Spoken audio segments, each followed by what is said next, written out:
This is E-Man Booze. Baltimore City is becoming a booze-producing powerhouse.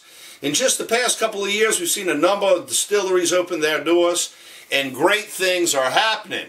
I am confident we're going to be a market force in no time whatsoever. Now, one such great distillery is Baltimore Whiskey Company. They opened their doors in late 2015. Three guys, Max Lentz, Eli Breitburg-Smith, and Ian Newton started this distillery with the goal of bringing back great rye whiskey to the city of Baltimore, made right here. Maryland, as you know, was a big rye producer back in the day and was one of the three largest states that produced rye whiskey prior to Prohibition. So while they're putting their barrels of whiskey, rye whiskey away, because remember, you can't release them for at least a couple of years because they ain't going to be ready. So while they're doing all that, what they've done in the interim is create some dynamite gins, they're shot tower gins, which they're very well known for here in the city. And great cocktail making gins, by the way. Today we're going to get into two of their other spirits that are also equally fascinating. This here Charles Street Apple Brandy and this 1904 Ginger Apple Liqueur. 1904, in that year, Baltimore City almost burned. There was a great fire, and it took a lot to rebuild. But the homage to the Great Fire is a testament to the fact that Baltimoreans, no matter how much you put our butts down, we still get back up and we do what we got to do to make life great again. All right, so let's get some in the glass. We're going to tell you how they're made. We're going to nose them up. We are going to taste them, of course, and we're going to tell you what makes them so unique. All right, now the first spirit here, this one over here, the Charles Street Apple Brandy, is made first by sourcing great local apples from nearby town in Pennsylvania called McDonald, Pennsylvania, just southwest of Pittsburgh. These apples are crushed and they send down about 1,000 gallons of juice at a time. Now with that juice they also send the apple pomace along. Now the pomace is the spiral skin peelings, the seeds, the stems, and the cores, everything but the juice. So for every 500 gallons of juice you end up with about 25 pounds of pomace. So what the distillers do, Eli goes over to Blue Pit Barbecue in central Baltimore, who, by the way, makes killer barbecue.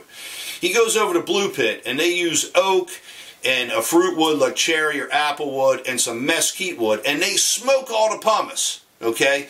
They bring it back to the distillery. They heat up the apple juice to about 80 to 85. They add the pomace in there, and then what happens is they pitch some yeast. Fermentation takes place, and after about 2 weeks or so, you're ready to run the stills. So they take the spirit, throw it up in the still for the first strip and run, comes out about 50 proof or 25% alcohol by volume.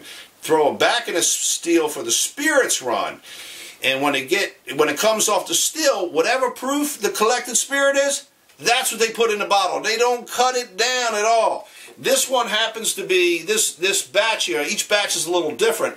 This batch here is 102.4 proof or 51.2% alcohol by volume. Now the cool thing about this is when they run the spirit run, they run into the tail so far toward the end of the run that all these magical, wonderful phenolic notes come out.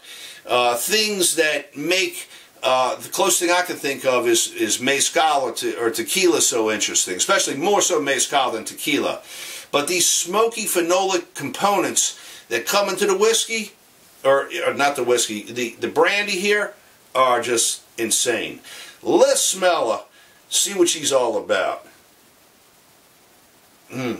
Nice, fresh apple right off the bat.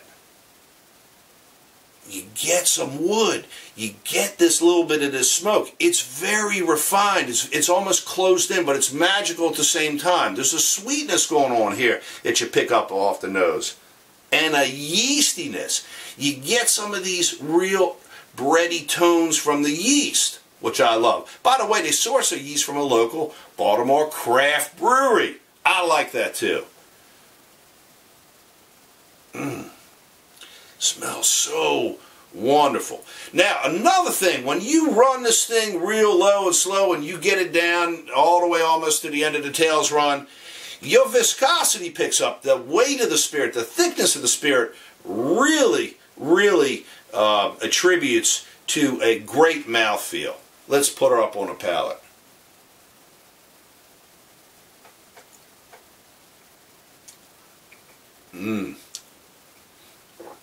She dry now. Got a little bit of sweetness.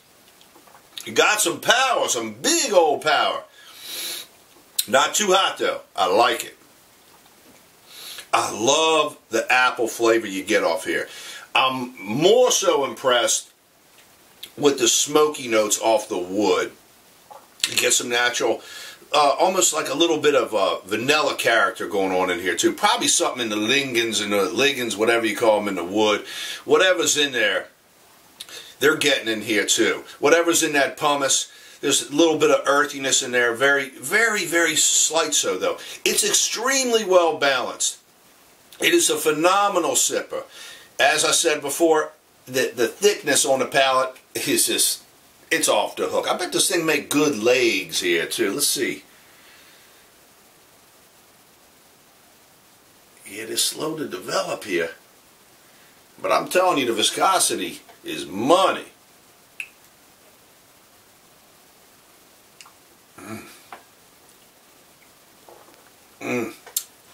Getting a little more sweetness this time.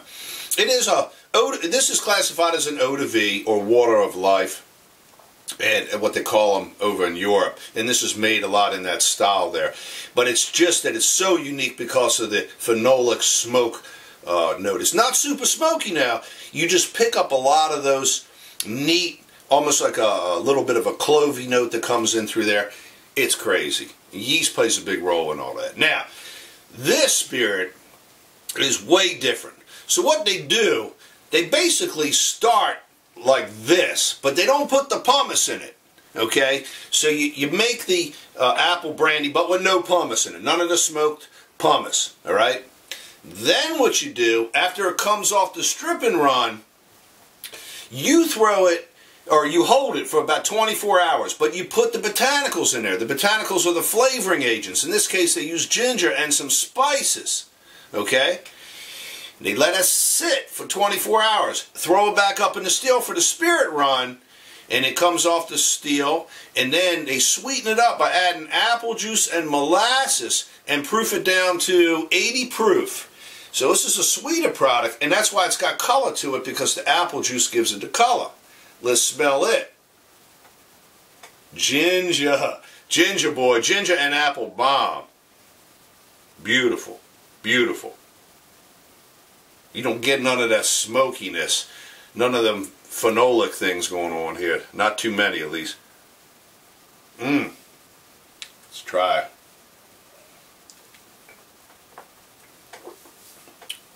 Oh yeah. It's sweet. It's real easy to drink. Great nightcap, great dessert drink. Nice spice. Picking up cinnamon, maybe some nutmeg. Something remind me of, I'm thinking, maybe a little allspice in here. I don't know what they put in for spices. I'm going to have to ask them next time.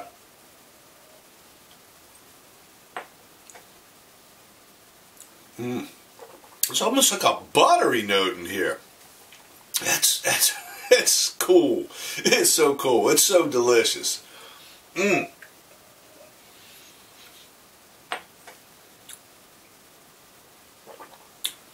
does. It reminds me a little bit of butter. Man, is that the spices? Just all this goodness in there. The sweetness is just perfect. And it's not super it's not cloying at all. It's not super sweet, but it's sweet enough so that you know it's a liqueur, and by definition you got to have sugar in your liqueur. Well, I am just super impressed. These spirits are so cool. I ain't had nothing like either of them before. Not in the way that they're presented here. I'm proud of these guys. I got to get down to the distillery. They keep saying, "Come on down. We got to try some stuff here." And I want to do their gin reviews too. Let me see if there's anything else that I missed here. I don't think so. I think that pretty much wraps it up. But check these guys out on the internet. the Baltimore Whiskey Company.com. They're on Facebook too. They got a great Facebook page. And when you're in Baltimore, stop by the heart of Baltimore and pay them a visit. Check the Facebook page for the distillery hours. I'm E-Man Booze. You can find me on YouTube, Facebook, Twitter, and Instagram. Bye, you all.